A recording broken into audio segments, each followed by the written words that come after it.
My name is Elisa Pal, and my research as a PhD student was focused on the ecology and management of the two-spotted stingbugs, Baticoria distincta, associated with macadamia orchards in South Africa.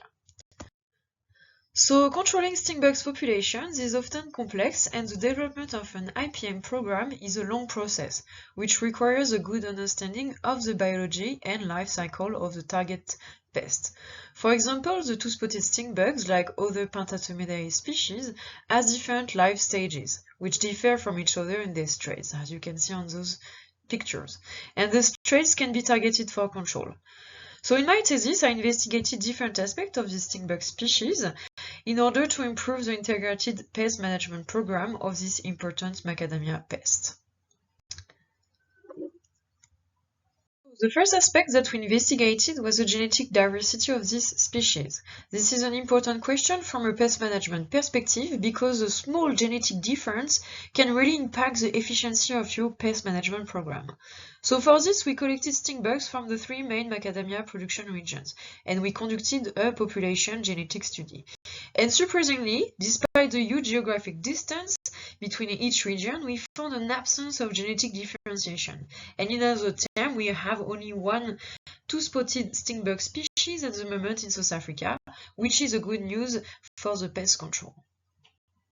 So another important aspect is the stingbug's pheromone.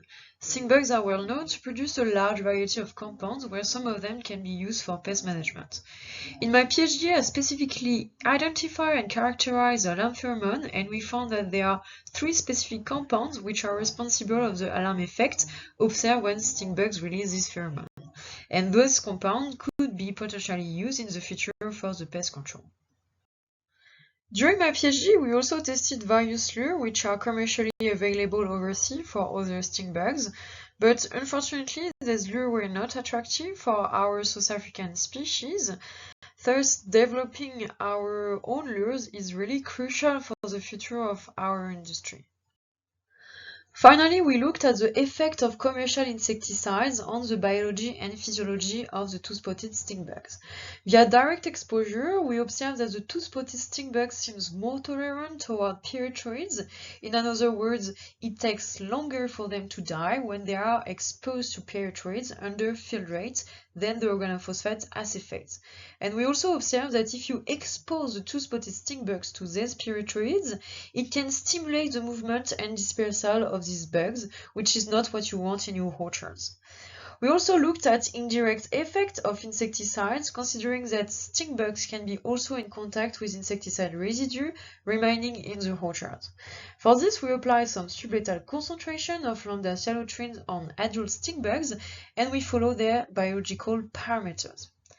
And what we observed, that the nymphs from the stingbugs exposed to the lambda cyanotrins have a shorter developmental time compared to the nymphs from unexposed stingbugs, which is also not a good news because it means that pyrethroids residue can potentially lead to pest outbreaks and resurgence in macadamia orchards, and it might explain the decline of susceptibility that we are observing in macadamia orchards currently. So this PhD project represents a significant advance in our understanding of this pest associated with macadamia orchards in South Africa, and the approach that we developed here in this thesis provides information vital for the development of future management tools and the understanding of fundamental mechanisms in Pentatomidae. So I would like to acknowledge my funding bodies, and especially SAMAC, for supporting me during my PhD project, but also all those farmers who help us indirectly in the field. And if you have any question, please contact me via my email address. Thank you.